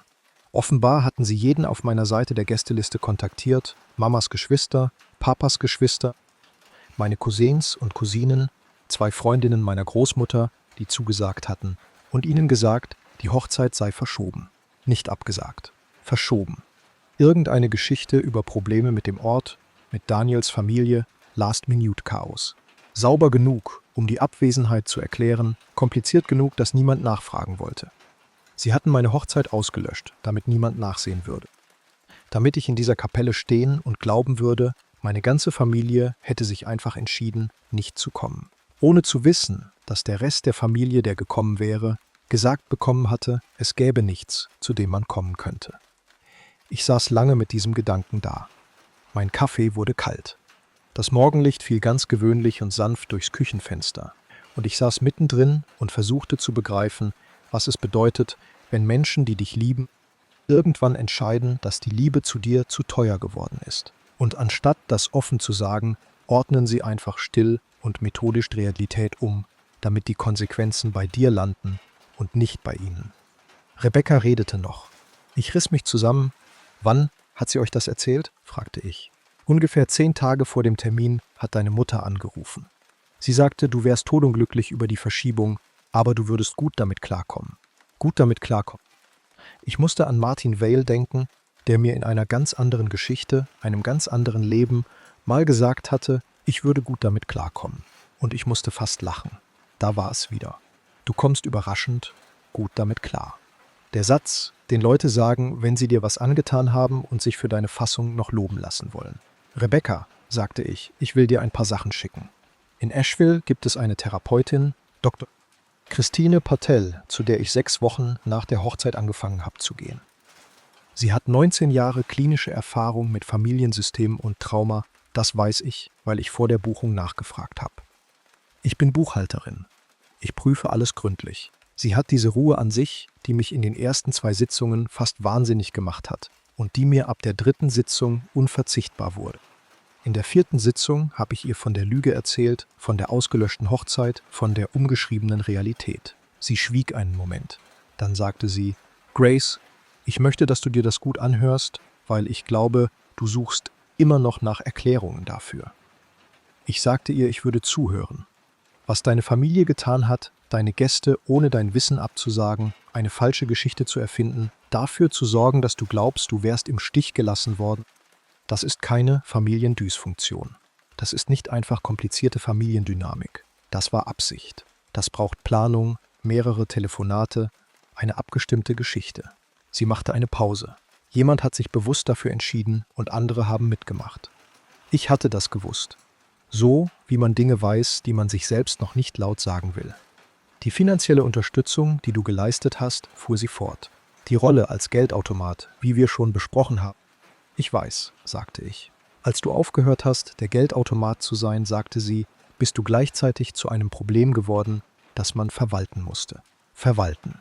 Das war das Wort, das alles aufgebrochen hat. Das Wort, das mir klar machte, worin ich eigentlich gesteckt hatte. Keine Familie. Genau. Nicht so, wie Familien eigentlich funktionieren sollten. Ein System. Und in diesem System hatte ich eine Funktion. Als ich aufhörte, diese Funktion zu erfüllen, brauchte das System mich als Problem, nicht als Person. Denn eine Person, der wirklich Unrecht getan wurde, verlangt Verantwortung. Und Verantwortung ist teuer. Also haben sie mich zum Problem gemacht. Und dann haben sie die Beweise gelöscht, dass ich überhaupt einen Grund hatte, eins zu sein. Ich fuhr nach der Sitzung nach Hause, die Hände ganz ruhig am Lenkrad, und etwas sehr Kaltes, sehr Klares legte sich in meiner Brust fest. An einem Sonntag habe ich die Screenshots verschickt. Jeden Screenshot, jede Nachricht, jede E-Mail, die Fotos vom Verlobungsessen mit ihren Zeitstempeln, abgeglichen mit der Uhrzeit der Zeremonie. Chloes Bildunterschrift, wenn die Familie für deine schönsten Momente da ist. Mamas, du kommst auch allein klar. Die Lach-Emojis. Alles zusammengestellt in einem PDF, das mein Kollege James, der im Bereich Prozessunterstützung arbeitet und weiß, wie man Beweisdokumente erstellt, sauber formatiert und mit Zeitstempeln versehen hat. Ich schickte es an Rebecca, an Papas Bruder Thomas, an 4 Cousins und Cousinen, an meine Großmutter mütterlicherseits, 81 Jahre alt und geistig scharf wie eine Klinge, der laut meiner Mutter angeblich die Reise nach Asheville zu anstrengend gewesen war. Meine Großmutter hatte das nie gesagt. Meiner Großmutter hatte Mama erzählt, die Hochzeit würde gar nicht stattfinden. Meine Großmutter rief mich um 11, 14 Uhr an. Sie sagte nicht mal Hallo. Sie sagte, Grace, ich möchte, dass du weißt, meine Tasche war gepackt. Ich musste kurz das Telefon weglegen. Sie wartete. Das ist das Ding mit 81 Jahren Lebenserfahrung. Man merkt, wenn jemand einen Moment braucht und gibt ihn ihm, ohne daraus was Großes zu machen. Ich weiß, Oma, sagte ich, als ich wieder sprechen konnte. Ich weiß. Innerhalb von 3 Stunden klingelte mein Handy ununterbrochen. Nicht meine engste Familie. Alle anderen. Rebecca, wütend und zitternd. Thomas, der Worte benutzte, die ich noch nie von ihm gehört hatte. Cousins und Cousinen, denen erzählt worden war, die Feier sei verschoben, die still Geschenkgutscheine an unsere Adresse geschickt hatten, ohne zu wissen, ob die Hochzeit stattgefunden hatte, weil sie nicht nachfragen wollten. Sie hatte stattgefunden. An einem Samstagnachmittag im November in einer Kapelle in Asheville mit 3 leeren Reihen und der Großmutter des Trauzeugen, die schon beim ersten Takt der Musik weinte. Sie hatte stattgefunden, war wunderschön und echt gewesen und komplett ausgelöscht worden von meiner Mutter, meiner Schwester und meinem Bruder für eine Geschichte, mit der sie sich wohler fühlten. Das Ding mit einer Lüge, die man sich fürs eigene Wohlbefinden baut, sie braucht ständige Pflege. Man muss die richtigen Leute davon abhalten, miteinander zu reden. Man muss die Information kontrollieren. Man muss hoffen, dass keiner vergleicht. Mama hatte die Information 4 Wochen lang kontrolliert. Ich habe dem ein Ende gesetzt. Mein Handy klingelte 4 Stunden lang durch. Ein paar Anrufe habe ich angenommen, den Rest auf die Mailbox gehen lassen, die ich mir am Abend angehört habe, mit Daniel neben mir und einem Glas Wein, das ich wirklich gebraucht habe. Rebecca, 3 Nachrichten, jede wütender als die vorherige, nicht auf mich, auf Mama. Thomas, 2 Nachrichten, ruhig und kühl, mit der Ankündigung eines Gesprächs mit meinem Vater, das ich froh war, nicht miterleben zu müssen. Meine Cousine Diane, seit 30 Jahren Mamas Liebling, hinterließ eine einzige Nachricht: Es tut mir so leid, Grace. Es tut mir so leid, dass wir nicht da waren. Und dann, ganz leise, wir wären da gewesen. Wir wären da gewesen. Ich habe sie mir 2-mal angehört. Die Anrufe aus meiner engsten Familie fingen am Dienstag danach an. Nicht Mama zuerst, nicht Chloe. Papa. Mein Vater ist ein komplizierter Mann. Kein böser Mensch von Natur aus. Eher ein schwacher, was vielleicht sogar schwerer auszuhalten ist, weil Grausamkeit wenigstens eine Kante hat, die man im Dunkeln ertasten kann. Schwäche dagegen ist einfach überall, formlos, nirgends zu fassen. Er rief um 2 Uhr an und ich nahm ab, weil ich beschlossen hatte, dieses Gespräch nicht länger zu vermeiden. »Deine Mutters Schwester hat sie angerufen«, sagte er, ohne Vorrede. »Ich weiß«, sagte ich. »Es ist ein Chaos, Grace. Ich wartete. Ihr geht's nicht gut.« Er meinte Mama. Es ging ihr nicht gut, weil der Rest der Familie jetzt wusste, was passiert war. Und wie die Familie über Mama denkt, das ist die tragende Wand ihrer ganzen Identität. »Papa«, sagte ich muss dich was fragen, klar. Wusstest du es, bevor du zu dem Essen gegangen bist? Wusstest du, dass Mama alle angerufen und gesagt hat, die Hochzeit sei verschoben? Stille. Eine lange Stille. Nicht die Stille von jemandem, der die Antwort nicht kennt. Die Stille von jemandem, der überlegt, ob er sich die Wahrheit leisten kann. Sie hat gesagt, es wäre einfacher so, sagte er schließlich. Sie meinte, sonst würden Leute fragen, warum wir nicht hingehen. Und das wollte sie nicht erklären müssen. Also ja, sagte ich Grace. Also ja, sagte ich nochmal. Danke, dass du es mir sagst. Ich legte auf, saß einen Moment da. Meine Hände waren völlig ruhig. Mir fiel auf, vor 11 Monaten, vor der Hochzeit, vor all dem, hätten meine Hände gezittert, wenn mir jemand gesagt hätte, mein Vater hätte bei einer abgesprochenen Lüge mitgemacht, um seine eigene Abwesenheit bei meiner Hochzeit zu vertuschen. Sie hätten tagelang gezittert. Jetzt waren sie ruhig. Ich fühlte mich nicht kalt. Ich fühlte mich klar, als wäre etwas von unscharf zu scharf geworden. Und jetzt verstand ich ganz genau, worauf ich da blickte und was es mich kosten würde, mich abzuwenden. Der Preis war Trauer. Echte, konkrete, lebenslange Trauer um die Familie, die ich gebraucht hätte und die sie nie sein konnten. Nicht Wut. Wut war einfach. Wut ist bloß Trauer, die irgendwo hin muss. Ich habe mich trauern lassen. 12 Minuten lang habe ich im Bad geweint, mit laufendem Wasser. Dann habe ich mir das Gesicht gewaschen und bin zurück an den Schreibtisch. Die Konsequenzen kamen in den nächsten 3 Monaten mit der methodischen Wucht von Dingen, die sich lange aufgebaut haben. Mama und Tante Rebecca haben 6 Wochen lang nicht miteinander geredet. Rebecca ist Mamas Anker in der Familie, die Beziehung, die alle anderen erst legitimiert. 6 Wochen Funkstille zwischen den beiden waren, laut meiner Cousine Diane, richtig destabilisierend. Mama hat es mit mehreren Erklärungen versucht, jede aufwendiger als die vorherige, und jede ist zusammengebrochen, sobald man sie mit den Zeitstempeln in meinem PDF verglich. Chloes Verlobung mit Preston, dem Zahnarzt, wurde zum Schauplatz einer ganz anderen Abrechnung. Prestons Familie, vor allem seine Mutter Sandra, die ich nie getroffen habe, die ich aber jetzt schon enorm respektiere, hatte offenbar eine klare Meinung zu der Geschichte. Dazu, was sie über die Familie aussagt, in die ihr Sohn einheiraten würde. Das weiß ich aus zweiter Hand, von Diane, die einfach alles weiß. Die Frühlingshochzeit, die Chloe geplant hatte, wird jetzt nochmal überdacht. Überdacht, das war Dianes Wort. Aaron hat sich eine WG gesucht. Er schreibt mir ab und zu, nicht um sich zu entschuldigen, noch nicht, vielleicht nie. Aber diese fast normalen Nachrichten über Sport, über nichts Besonderes, so als würde er versuchen, irgendeine Version unserer Beziehung wiederzufinden, die ich noch nicht ganz abgeschlossen habe. Ich habe noch nicht geantwortet. Noch nicht. Ich bin nicht sicher, ob ich das mache. Mama hat mir im März eine Karte geschickt, handgeschrieben, was sie fast nie macht. Sie schrieb, es tue ihr leid, wie alles gelaufen ist. Sie schrieb nicht, dass es ihr leid tut, dass sie die Anrufe gemacht hat. Sie schrieb nicht, dass es ihr leid tut wegen der Lüge. Sie schrieb nur, es tue ihr leid, wie alles gelaufen ist. Genau die Art Entschuldigung, die Reue ausdrückt, ohne Verantwortung zu übernehmen. Ich habe die Karte behalten. Ich behalte jetzt alles. Und meine Großmutter Evelyn, 81, deren Tasche gepackt gewesen war, flog im Februar nach Portland. Sie blieb 4 Tage. Jeden Morgen saß sie in unserer Küche, trank den Kaffee, den ich gemacht habe, und redete über Dinge, die nichts mit Mama zu tun hatten und alles damit, wer ich unter all dem eigentlich bin. Am letzten Morgen nahm sie mein Gesicht in beide Hände, so wie früher, als ich klein war.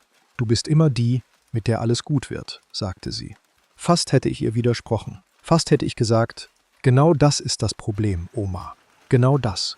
Wenn man immer die ist, mit der alles gut wird, macht sich keiner Sorgen, was das eigentlich kostet. Aber ich habe in ihr Gesicht geschaut. 81 Jahre Leben darin. All das, was sie überstanden hat. Und ich dachte, sie weiß es. Sie hat es immer gewusst. Sie hatte ihre Tasche gepackt und sie wäre da gewesen. Das reichte. Jetzt sind es 8 Monate her. Daniel und ich sind an einem Dienstag im Dezember aus Portugal zurückgekommen. Und ich bin in unsere Wohnung reingekommen. Unsere Wohnung mit seinen Büchern zwischen meinen, dem guten Kaffeeautomaten, den er gekauft hat, und dem Hochzeitsfoto auf dem Kaminsims. Elise und ich, Daniel und seine Großmutter, all die Leute, die da waren. Und ich dachte, das hier habe ich mir aufgebaut. Nicht die Familie, in die ich reingeboren wurde. Die Familie, die ich mir ausgesucht habe. Die da war. Die 3 leeren Reihen stecken immer noch in mir. Sie werden immer da sein. Ich glaube nicht, dass man sowas jemals komplett verarbeitet. Man lernt nur, es anders zu tragen. Es an den richtigen Momenten abzustellen. Es nicht mehr als erstes zu greifen. Ich habe immer noch den Screenshot von Chloes Bildunterschrift. Wenn die Familie für deine schönsten Momente da ist. Ich schaue ihn mir nicht mehr an. Muss ich auch nicht, denn hier ist, was ich jetzt weiß. Was ich dir vor einem Jahr noch nicht hätte sagen können, auch wenn ich es im Kopf schon verstanden habe, die Leute, die mich als Geldautomat brauchten, als Sicherheitsnetz, als die Stille, die nie was verlangt, die würden nie für mich da sein. Nicht, weil sie böse waren, sondern weil ihnen jahrelang erlaubt wurde, eine Beziehung mit mir zu führen, die sie nichts gekostet hat. Ich habe es ihnen zu leicht gemacht. Ich war zu verfügbar, zu fähig, zu überzeugt davon, dass man sich Liebe verdient, indem man unersetzlich ist. Ich habe aufgehört, unersetzlich zu sein. Und jeder, der geblieben ist, Daniel, Elise, Linda und Markus, Daniels Großmutter in der ersten Reihe, Evelyn mit ihrer gepackten Tasche, die Kollegen, die unsere Karte unterschrieben haben, die Fremden im Hotel, die gejubelt haben, als sie erfuhren, dass wir gerade geheiratet hatten. Jeder einzelne von ihnen war aus freiem Willen da. Nicht, weil er was von mir brauchte, weil er da sein wollte. Für diesen Unterschied habe ich 32 Jahre gebraucht. Und die nächsten 32 Jahre verschwende ich nicht damit. Wenn du bis hierher gelesen hast, weißt du schon, was mich das gekostet hat. Lass ein Like da und schreib jemanden, der wirklich für dich da ist.